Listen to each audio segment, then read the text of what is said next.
Жизнь, что суровый учитель. Она не делает скидки на юность. То, что Динка заставила себя пойти к ненавистному ей пану и все-таки добиться от него, что он продал коров беднякам, послужило ей хорошим уроком. Вскоре пан уехал за границу, и вся эта история отодвинулась на задний план. Сейчас у Динки была одна мысль – спасти Йоську.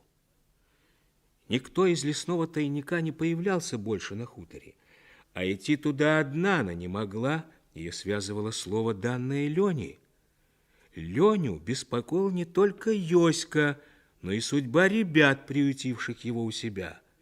И он предложил Динке: а знаешь что, Динка, давай-ка все-таки пойдем в лес к нашим индейцам. Куда?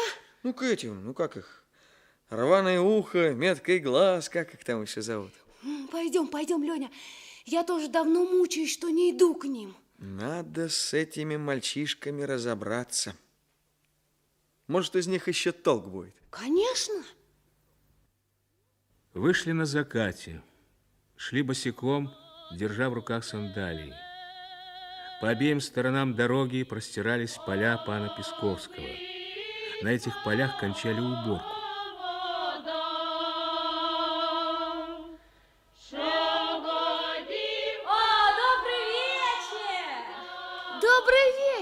Добрый вечер. Добрый вечер. Да пошлет вам Господь. Спасибо. А что скажите, хорошие хлеба нынче? Добрые хлеба, добрые. Да пану хватит. А Павлуха этот год голодный будет. А что Павлуха не повесился еще?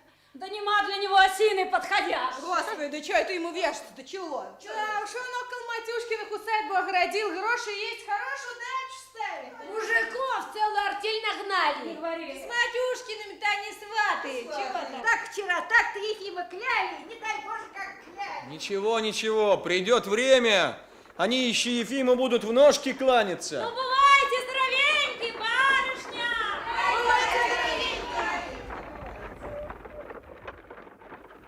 Лень, боюсь я за Нечипора. Да, видно, смелый он человек, а не глупый, сразу видно. Но, правда, остеречься ему надо. Месяц, Лень. Какая у него смешная рожица. Слышь, Филин, Ага. ты не устал? Да что ты? Так идем скорее, уже близко овраг.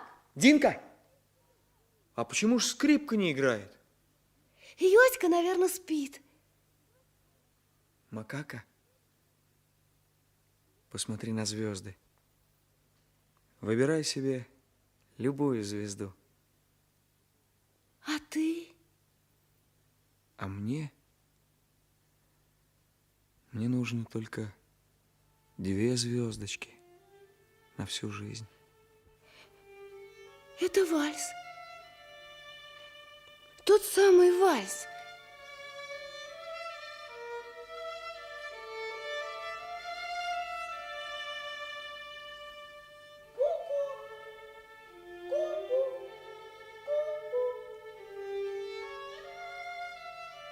Здесь где-то старый колодец-то. Ку-ку, ку-ку. Я горчица. Ты с кем? Цыган, это Леня. Не бойся. Леня? Да. Ну ладно. А ну-ка, идите за мной. Вот, сюда. Леня, сюда. Сюда. Вот, осторожно. Здесь скобы. Спускайтесь. Осторожно. Сейчас. Доски раздвину. Пришла горчица. Я говорила, это она горчица собственной персоной. Здрасте. Здрасте вам.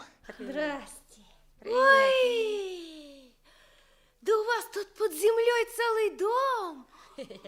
Висячая лампа, кровати, печка. Гляди, Лень, да ведь это сказка целая. Да, ловко Ловко сделано, черт возьми.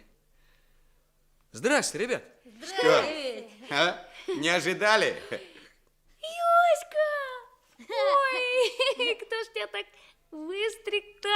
Гляди, Лень, полголовы остриг.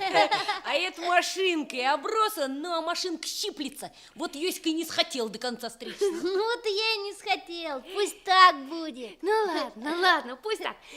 Ой, ребята, да ему тут плохо. Ведь тут мало воздуха. Да. А ну, ухо, задуй лампу. Ухо прикрутил фитиль и дунул в стекло. Лампа потухла, и в то же время небольшой железный квадрат над Ёськиной кроватью бесшумно съехал в сторону. Свет месяца упал на кусты, и в открытую форточку потянуло свежим запахом леса. Ой, зачем ты лампу-то погасил? Тихо! Молчи. Когда открываем, то молчим. Во враге могут быть люди. Вот чудаки-то. Ой, да вас тут 4. Небось, ночью такого храпака задаете, что весь овраг дрожит. У нас тут дежурный есть на это. Он и следит за тишиной, а заснет на посту, так я ему... Ну ладно, хватит тебе народ-то пугать. Слушай, показывай лучше, что у вас тут интересного еще есть. Ой, а у тебя дверь тоже боком едет? Чего?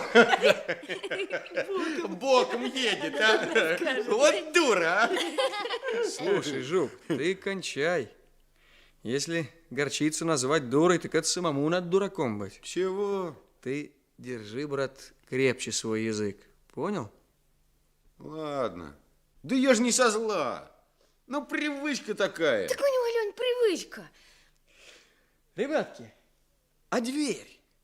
Как у вас дверь-то открывается? На роликах, что Да ли? ну, какие тут ролики. Просто внизу рельса. Вот, смотри, а? И смазка действует. Мы смазываем. Ага, тут ни один дьявол не найдет. А найдет, так не войдет. Это старый Михайло. Ёськин дед сделал-то. Да, это он сделал. Он свое добро здесь сторожил. Ребята, а почему же Яков не убежал, не спрятался здесь? Ну а папа-то не знал, что его убивать будут. Он сюда не любил ходить. А как Ёська к вам попал? Да. На базаре я подобрал этого шмендрика. Это когда его бабка померла. Ну, взял, привел к одному старьевщику. Подержи, мол, пока. Ну, а потом Ёська разболелся, весь от жара полыхает, кричит, отца зовет. Ну, известно, старьевщик начал ворчать, ему самому жрать нечего. Собрал я у ребят кое-какие деньги. Ну, надолго разве хватит? А Ёська смотрит на нас и одно просит: не бросайте меня, не бросайте. Ну, что делать? Решили пощупать мужичков на базаре. Авось добудем, что по карманам или на вазах. Поддержим мальца, а потом красть его научим. Ну, или около церкви заставим милостыню просить. Ну, пошли мы на базар. Разделились по одному, и только я наметил себе старого дурня на вазу. И вдруг слышь крик. Ну, я и понял, либо ухо попался, либо пузырь. Бросился на выручку. А тут из-за меня мужики ухватились. Бей их, кричат, бей. Да не виноват я. Я не знал, я ничего не знал, я больной был. Ну, ладно, Ну, Ёль. не плачь. Ну, что рассказывать? Били нас, чем попало. И только благодаря пузырю вырвались. Это тогда ему глаз-то выбили. Ага, тогда и выбили. Мы бежим, знаешь, в одном месте упал я. Пузырь до уха меня волокли. А перед самым подвалом старьевщика и пузырь упал без памяти. Ну ладно, шмендрик, не реви. Ну не реви, говорю, хватит хлюпать носом. Ухо, руки были сломаны, а у меня ребра, голова пробита. Ой, ребята, как же вы живы-то остались? Да. А на утро вся наша босячня собрала нам денег, кто сколько мог. Притащили костоправа, пьяницу. Он кому руку, кому ногу вправил, кому голову перевязал, а старьевщику пригрозил, чтобы дворнику не донес. Ну, так мы и лежали у старика в повалку. Страх один. как сейчас вижу, бегает наш Йоська от одного к другому. Одному попить, другому еще что. Бежит, бежит, да и упадет. Ведь он сам больной был, весь в жару. Упадет, встанет на карачки, да опять к нам. Ну вот, отлежались немного, а раз подсел ко мне Йоська и на ухо мне: поедем, говорит, в мою хату. Там есть мука, сало, там деньги лежат дедовы. Он мне на учение оставил, чтобы я ученый был. Какой дед, какие деньги? А он свое: поедем, поедем. Я знаю, где деньги искать, они крепко спрятаны. Ну, не утерпели мы.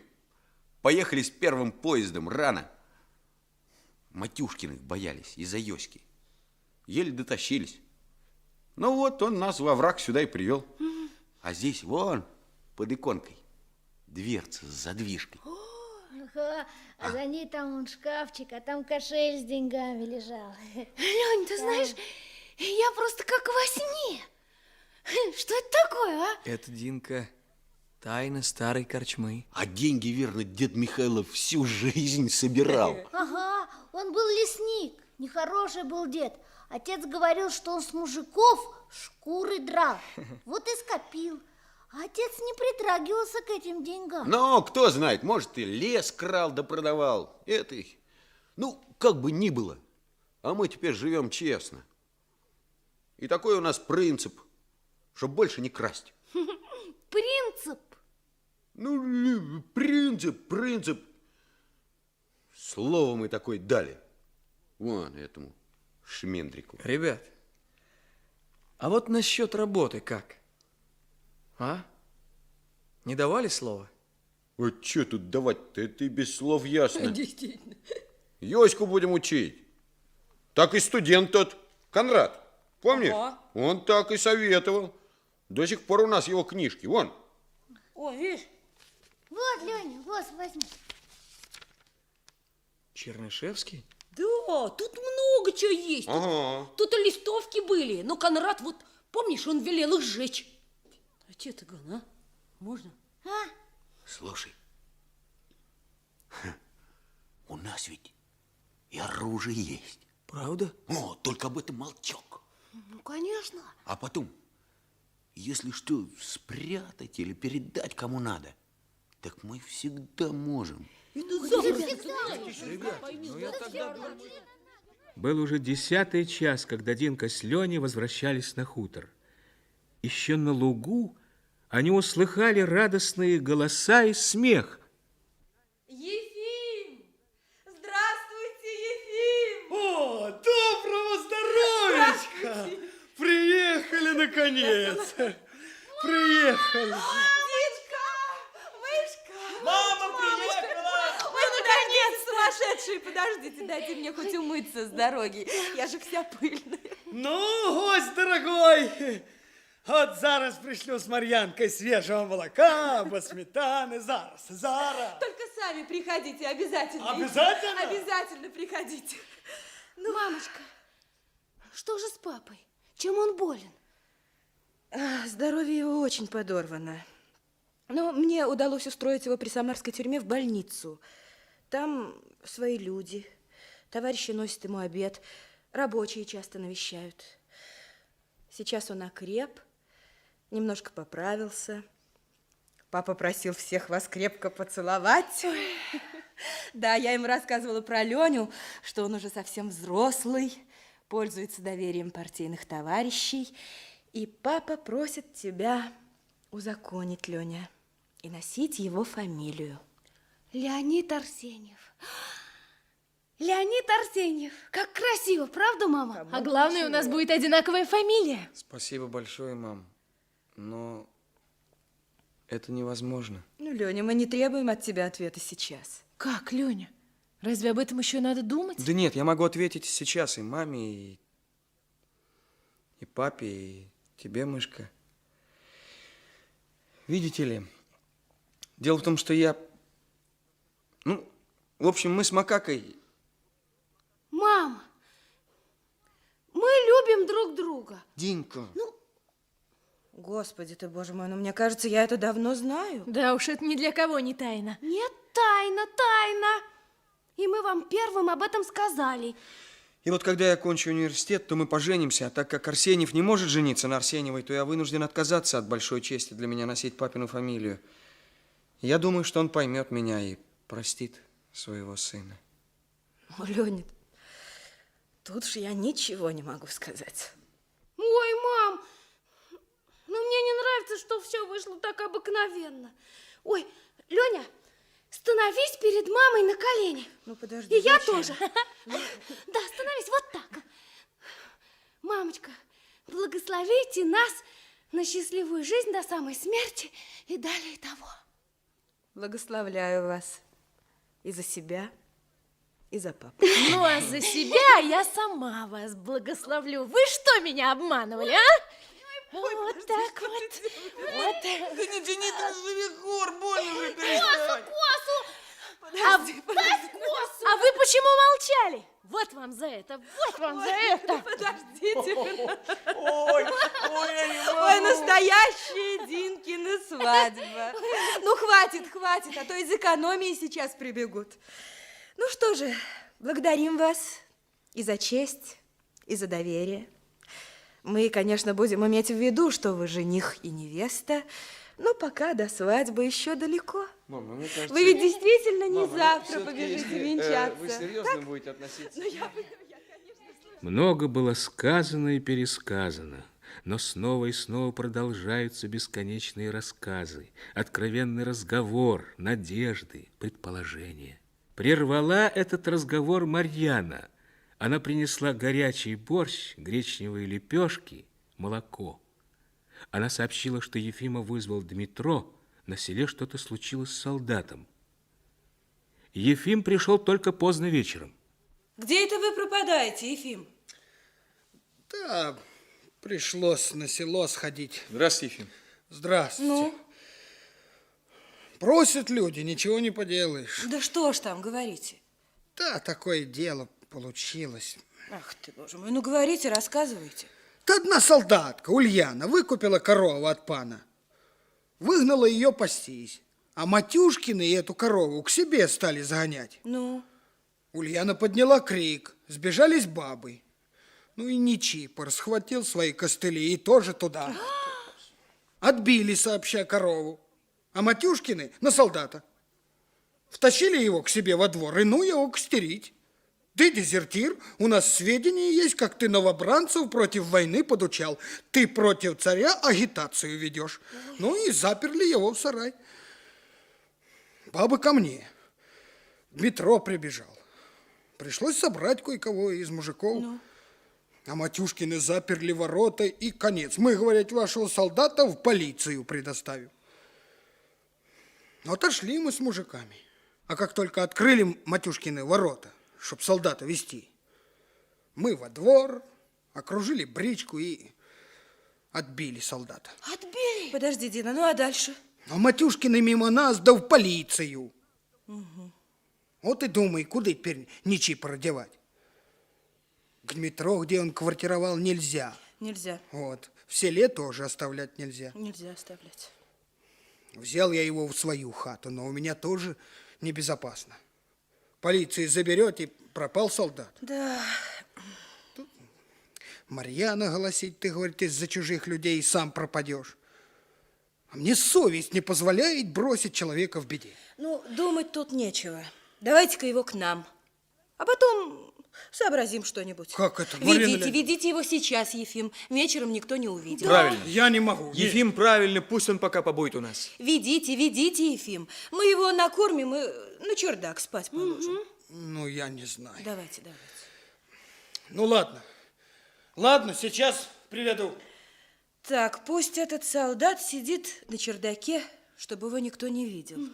А что, там светло, дверь открыта. Ты, Динка, ему отнесешь утром еду. Ладно.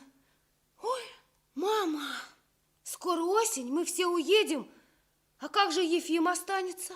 Его Павлуха ненавидит, а теперь еще вот эти Матюшкины, ой. А что, Дмитро не может поселиться у Ефима? Хотя бы на зиму. Нет, мама. Дмитро ведь осенью будет свадьбу справлять. Они с Ведоркой друг на друге женятся. Ой, друг на друге женятся. Ну ладно, вон Ефим ведет солдата. Как его зовут? Ничипор Иванович. Ничипор Иванович. Ну вот, веду гостя до вас. Знакомься, Ничипор Иванович. Здравствуйте, Ничипор Иванович. Здравствуйте. Здравствуйте. Здравствуйте. Наделал я вам хлопот. Да ну что вы, какие хлопоты. Живите, не беспокойтесь, а там мы что-нибудь придумаем. Ну ничего, земля велика, я, может, куда уеду. А этим гадам, извиняйте за выражение, недолго нам холку тереть. Вот придут с войны хлопцы, тогда другое будет. На другой день Леня собрался уезжать. На хутор должны были прислать шрифт с одним партийным товарищем, но этот товарищ почему-то не приехал, и Леню посылали в Шепетовку, чтобы он узнал, в чем дело. Ну вот.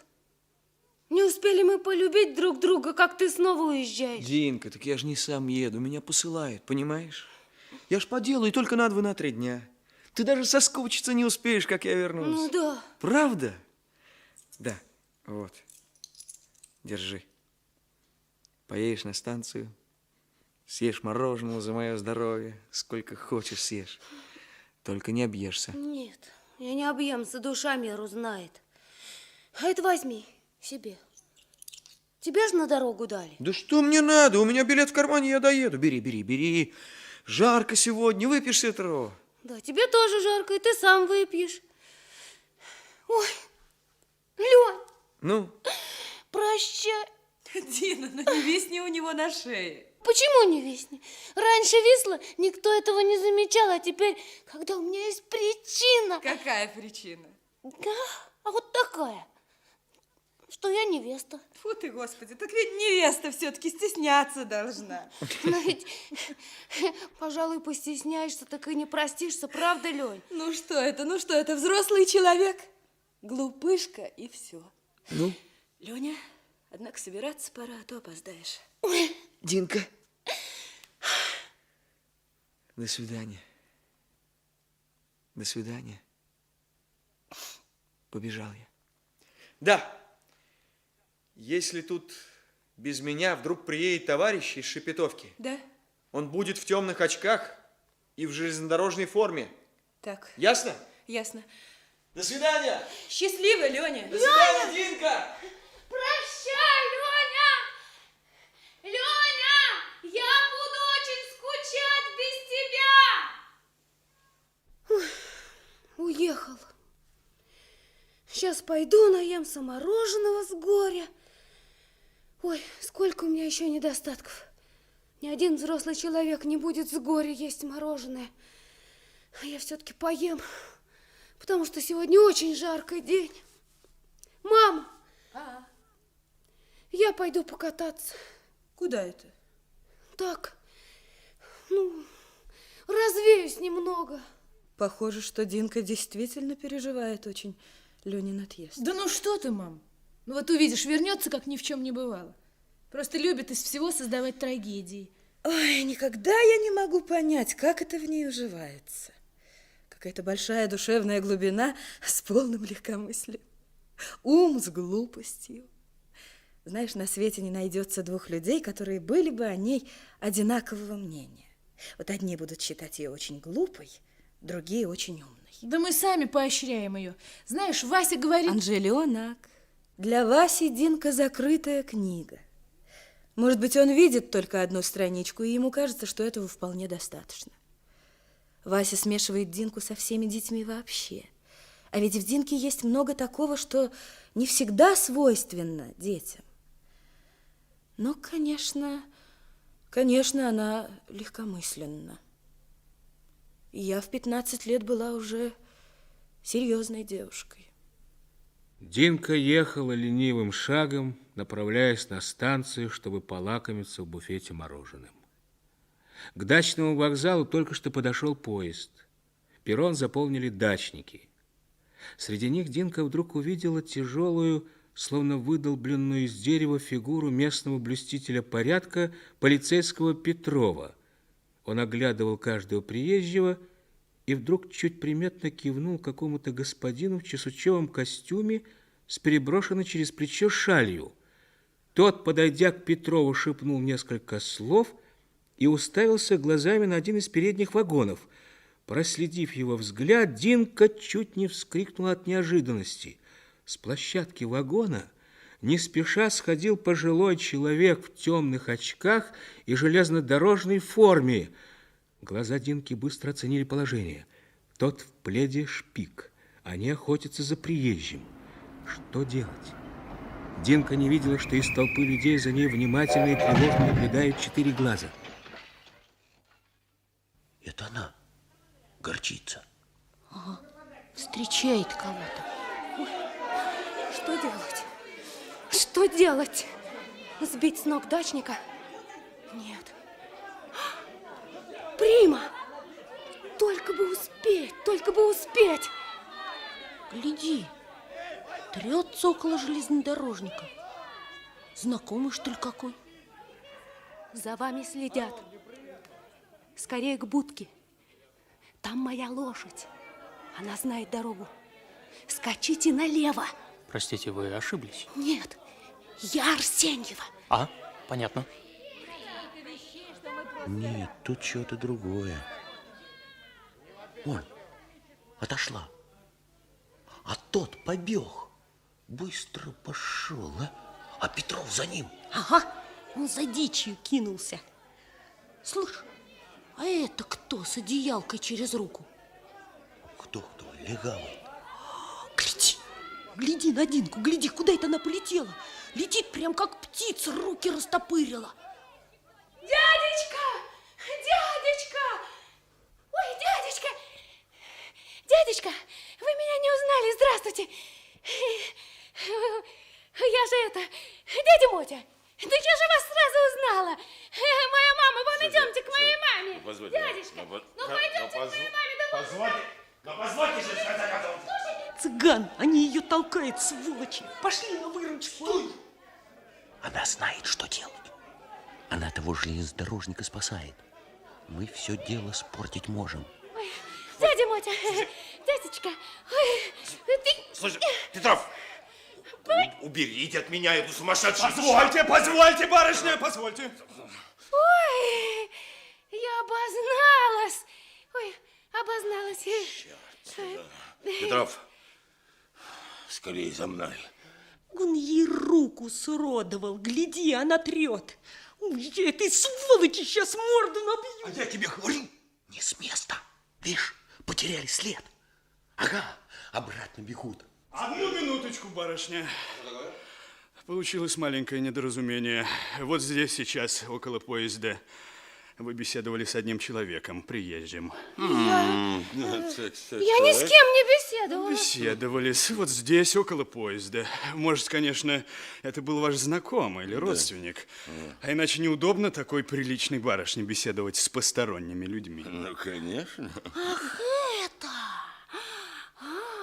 это какой-то человек спрашивал, где Рубежовка. А я и сказала, вон.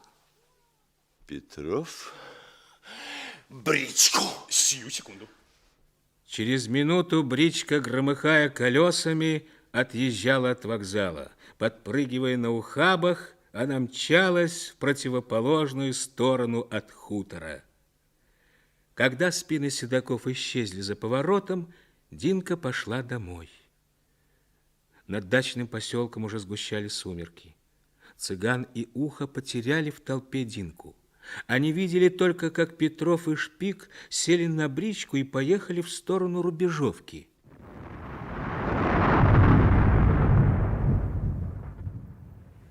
Сильный порыв ветра и гром загнали мальчиков под крышу станции. Видал? Понятно тебе? Они след потеряли. Оттого она влево, на хутор послала. Понял теперь. Видать, секретный человек. Ну, а теперь где она? Ой, гроза какая! Слушай, неужели она через лес побежала? Да ты что? Она сделала свое представление, да и домой. Ну ты придумала ведь, а? Дядечка. Мотя. Как она его крестила-то? Мотя. Дядя Мотя, дядя Мотя. Да, ты думаешь, ей легко было? У нее, небось, все поджилки дрожали. Девчонка она всешки. Слушай, надо бы ее проводить. Да ты что? А, наверное, дома уже. Гляди, эти легавые сюда бегут. А ну-ка, ухо, приткнись к уголку, послушай, о чем говорить будут. А то я приметный. Ща. Черт знает что. Если бы не эта девчонка, то он уж давно бы был у нас в руках. Слушай, Петров. Да-да. Видно, гроза на всю ночь. Так вот, завтра чуть свет будешь у меня с бричкой. Слушаюсь. Дорогу на хутор знаешь? Найдем. Это за паном Песковским. Найдем, не извольте беспокоиться. Ну-ну. Во всяком случае, этому субъекту никуда не деться, кроме хутора. А госпожа Арсеньева, по нашим сведениям, только что прибыла из Самары, где ее муж отбывает наказание в крепости. Обыск может дать блестящие результаты. Так смотри, чуть свет, чтобы бричка была у меня, понял? Не извольте беспокоиться.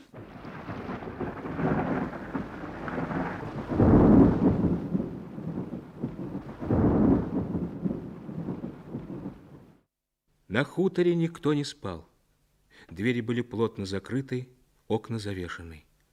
На столе горела лампа, а вокруг стола сидели взрослые с озабоченными лицами.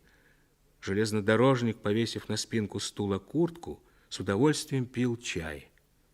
Динка, уже переодетая в сухое платье, сонно моргала ресницами.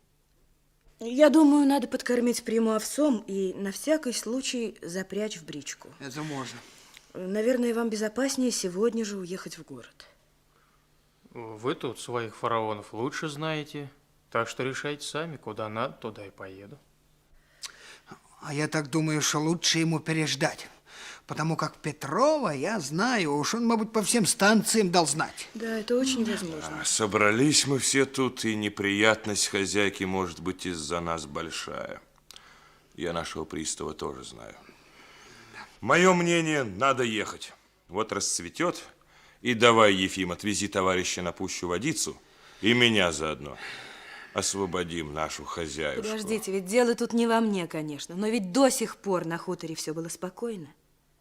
Ну, а если они все-таки нагрянут, как быть? Да, мама. Теперь еще и шрифт, который привез товарищ.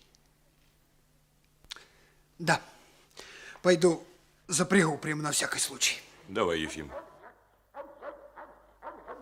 Мама, слышишь? Мама, собаки. Марина Леонидовна, что делать? Подождите.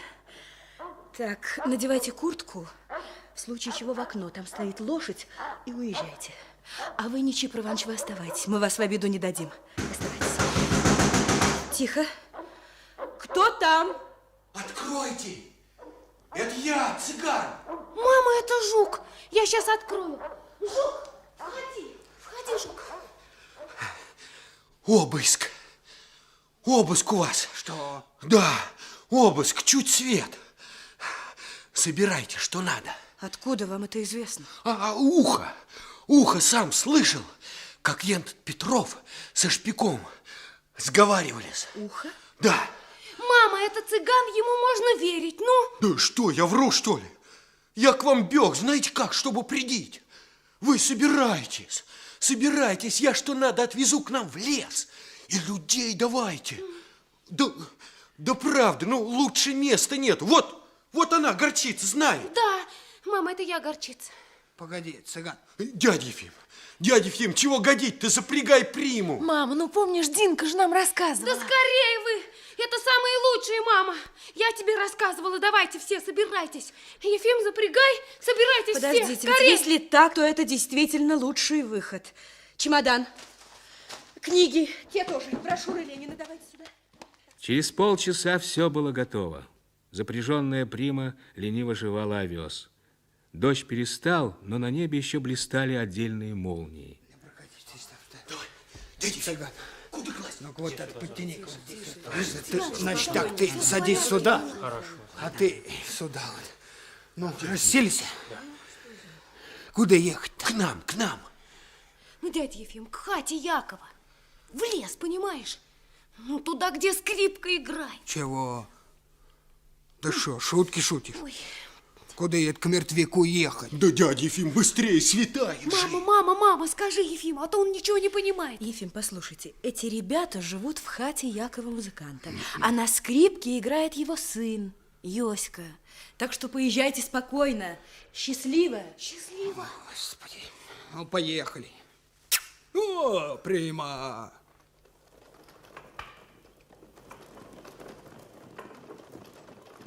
Значит так, если встретим легавых, я соскочу и буду стрелять. Вот у меня револьвер. А вы мчитесь без останову. Понятно, что сказал? Да понятно-то понятно. Только это не в наших правилах одного на дороге бросать, а другим текать. Ты бы сам так сделал, парень, а? Я-то? Да. Ну вот то-то. Прима. Ну, со скрипкой это ладно. Кто играл, тот пусть и играет, это не мое дело. А вот куда я людей везу, если там вся хата как решето? Дядя Ефим, так я тебе и покажу чудеса в решете. Чудеса. Ну, пошла. Когда меж деревьев забелела хата Якова, Ефим потихоньку перекрестился. Цыган остановил лошадь и, спрыгнув с брички, легонько свистнул.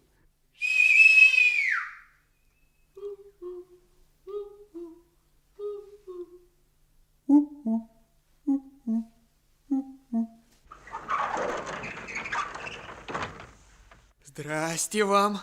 О, и ты здесь, силач. О, мы все здесь. Пузырь, пузырь, веди. А ну-ка, Пузырь, снеси-ка вот солдата, только аккуратно, не поскользни. Это куда вы нас тащите? Да ты что, дядька Ефим, мужик ты или баба, а? Ну, сказано, иди за мной, ну иди, ну что ты сам здесь, дядька Ефим, ну... Йоська! Дядя Ефим! Йоська! Сыночек! Марьяна бы моя тебя видела. Вот. Ведь она от дура, баба. Ой, от дура. Здрасте, дядя Ефим. Пузырь, ну-ка, стели на стол скатерку. Уха. Варево есть? Ага. Давай тарелки, быстро. Давай. Ну, располагайтесь. Да вы сымаете мокрую одежду. Вон на кровать сухая. Да. А вот у нас умывальник. Может, кто хочет руки обмыть. Экая благодать-то, а? Ведь надо бы лучше, да нельзя. Но молодцы, ребята. Да, Ефим, вот это житье. Так живем. Что и говорить. Ну, удивил ты меня, парень. Да. Однако, хорошо тут, только я поеду. Там женщины одни остались. Погоди-ка, погоди, дядя Ефим. Уха. Где у нас мешок с мукой, что мы вчера купили? Ну-ка, снеси его в бричку. Есть. Дядька Ефим, ежели вас спросят, где были, скажите, по муку ездил. Понятно? Все понятно, только что ж вы муку свою отдаете? Да ничего, дядя Ефим, у нас еще есть. Да не, мы с голоду не пропадаем. Да? Ну, прощавайте, коли так. Ну, прощавай, дядя Ефим. Прощавайте. Прощай, Йоська. Ну, а там как Марина Леонидовна решит насчет вас, так и сделаем. Поезжайте скорее, да передайте Ефим спасибо. Низкий поклон от солдата передай. Хорошо. Да, ну, верно ты, хлопец, сказал. Чудеса в решете, да и только. Чудеса. Ну, прощавайте. Прощайте, дядя Ефим. Счастливо, Ефим. А на хуторе тем временем готовились к встрече незваных гостей. Как только бричка выехала со двора, Динка накинула платок и, шлепая босиком по лужам, выбежала на пригорок. И только когда бричка скрылась из виду, побежала домой. На террасе ее встретила взволнованная мышка. Мама, а шрифт ты отдала? Нет, Как? Это же самое главное. Мама, ну что ты сделала? Ты не отдала шрифт, а они уже уехали. Мама, ну дай шрифт, может быть, Динка еще их догонит. Да вы что, я не мамочка. понимаю, с ума сошли, что ли? Вы ведете себя так, будто у нас в первый раз в жизни обыск. Этот шрифт я никому не могу доверить. Вот он. Дина, я положила его в коробку, зарой под картошкой. Подожди, посчитай ряды и иди по лужам, чтобы не было следов, поняла? Ладно, я бегу. Беги. Скорее. Мышка, приведи все в порядок. Надо следы затереть. Так, проверь, ничего не осталось. Платье, мокрое платье повесь на веревке, так. Ну и спать. Мы должны спокойно спать. Сейчас. Да, мама, а если Марьяна прибежит, спросит, где Ефим? Ефим поехал на станцию встречать моего брата. Ну и заедет на базар. Ничего, Марьяна у нас сообразительная. Светает. Хорошо было бы, если бы Марьяна прибежала раньше обыска. Мамочка, зарыла 6-й ряд от края. Там лужа, ты не беспокойся. Хорошо, следы подотри и быстро в постель. Сейчас. Нас должны застать спящими. Хорошо. Ложитесь. Скорее, Машка, скорее. Едут. Ой, может, это Ефим возвращается? Нет. Чужой скрип колес. 2 лошади. Ложитесь, девочки, спите.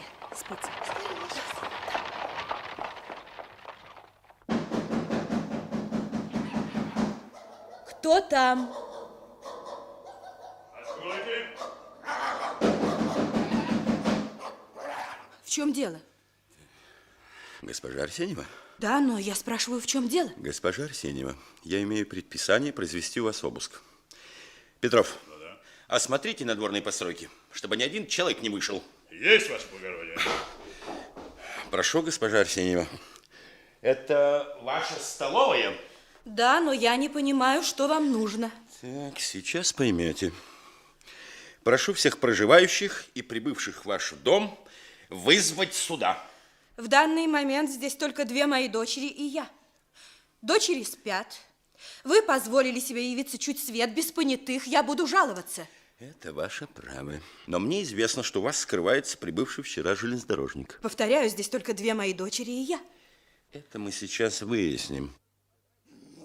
Попросите. Мама, что случилось? Мама, что такое? Спокойно, девочки. Слушай, уберите собаку. Уберите сейчас. Тихо, на место, живо! Выгоните во двор. Но, господин жандарм, он сожрет вашего городового. Так привяжите его. Сейчас, минутку. Куда вы? Ни шагу дальше. Я хотела... Ни шагу дальше террасой. Ведите себя прилично. Это все-таки моя младшая дочь, а не переодетый железнодорожник. Вот ваша младшая дочь и пояснит нам сейчас, о чем вы беседовали на перроне с железнодорожником. Как?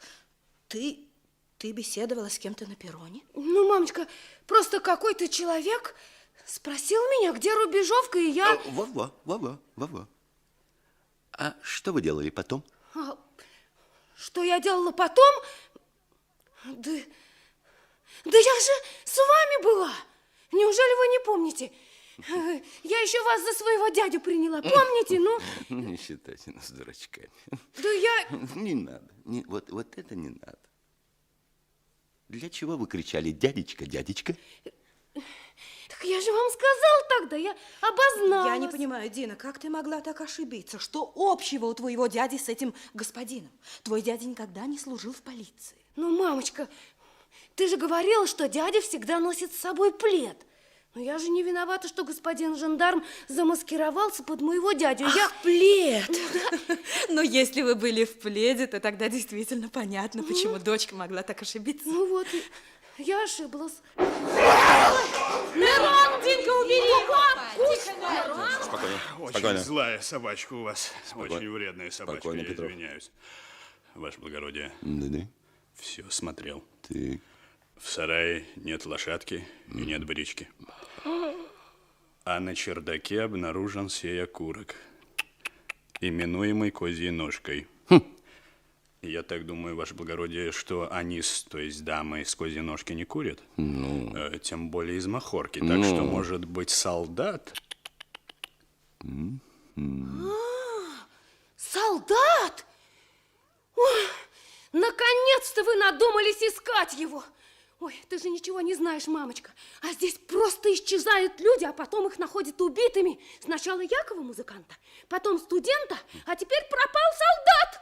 А полиция не почешется и бегает за каким-то железнодорожником. Дина, Нет, Дина, мамочка, веди ты- себя прилично. Мамочка, Какое нам дело до этого солдата? Слушай, вы мешаете нам, барышня. Так, Это- я же... Я говорю, мешаете. Петров, лупу. Так. Да. Петров, обыщи все комнаты живо. Слушаюсь. Так, ваше имя, отчество, барышня? Анжелика Александровна Арсеньева. Что вы скажете относительно прибывшего к вам вчера железнодорожника? А я никакого железнодорожника не видела. Были дома и не видели. Да, была дома и не видела. Тут ваша сестрица о пропаже солдата говорила. Вы что-нибудь слышали об этом? Я работаю в госпитале, отдаю все свое время раненым солдатам. Мне некогда интересоваться всякими историями. Ну, похвально, похвально. А что ваш сосед, Ефим Бессмертный, часто возит вас на станцию? Да, почти всегда отвозит и встречает. Но сегодня кого повез Ефим? Так рано и в такую погоду. Здрасте! Мы спали, вы нас разбудили, а теперь спрашиваете, кого повез Ефим. Ну, кого же он повез, если мы все дома? Ну, Так конечно. никого он не повез. Тихо. А что? Госпожа Арсеньева, я прошу вас совершенно определенно ответить на мой вопрос. Куда и зачем вы послали Ефима Бессмертного на вашей бричке? В такую погоду и так рано? Видите ли, я послала Ой, его... мама, Ефим приехал. Не Я смей. сейчас пойду его... Не смейся! Не смейся! Да, Ефим, вы встречали утренний поезд? Ну да. Я просил никого не выходить из помещения. Ваша младшая дочь ведет себя непозволительно и дерзко. Примите меры. Вы пришли делать обыск. Так делайте и оставьте нас в покое.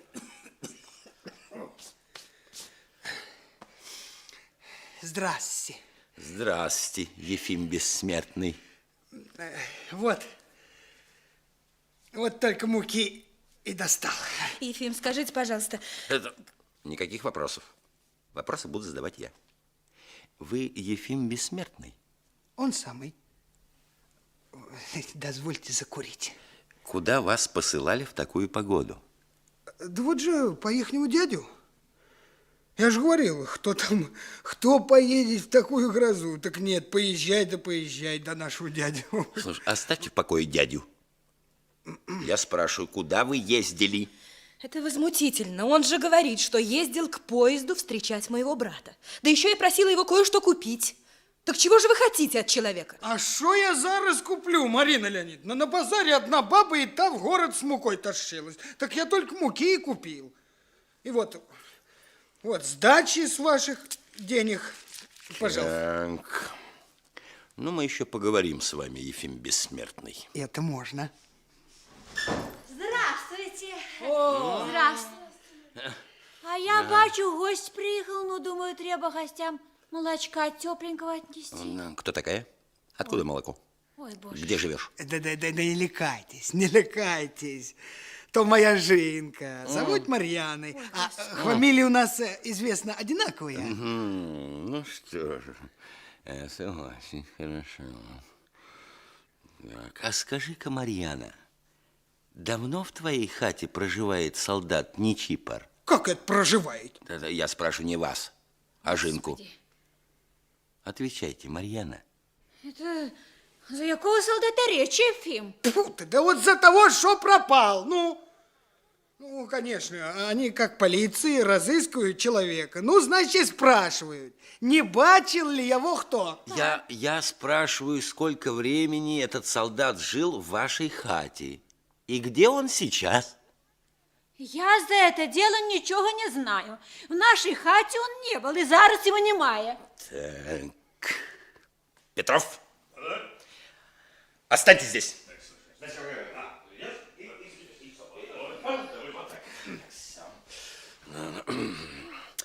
А ну-ка, Ефим, пойдем в вашу хату. А я зараз.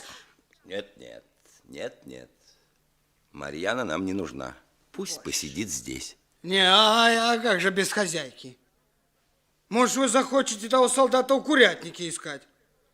Потому там гнезда, где куры несутся, и опять же квочка с цыплятами. Нет уж, давайте, нехай и Жинка идет. Вон она сама свое хозяйство лучше знает. А як же?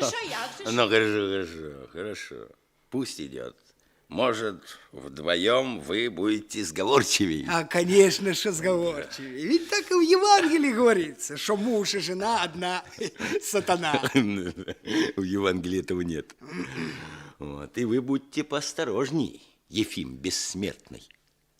За решетку попасть мужику легко. А вот выбраться трудно.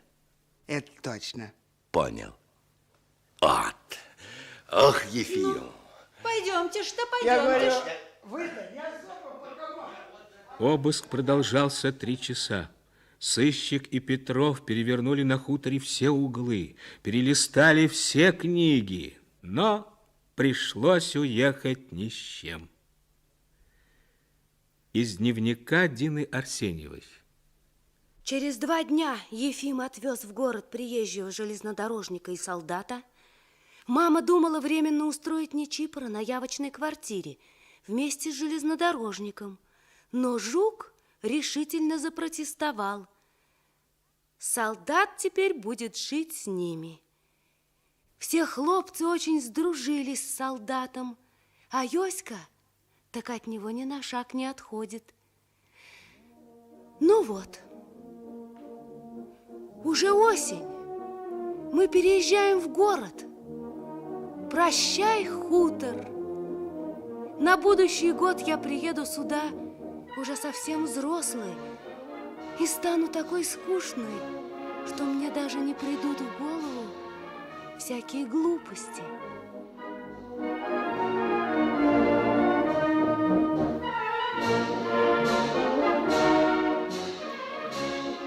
Прощай, прощай, детство.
Исправим кровавую трезну, мир, ваши души вы погибли за Русь.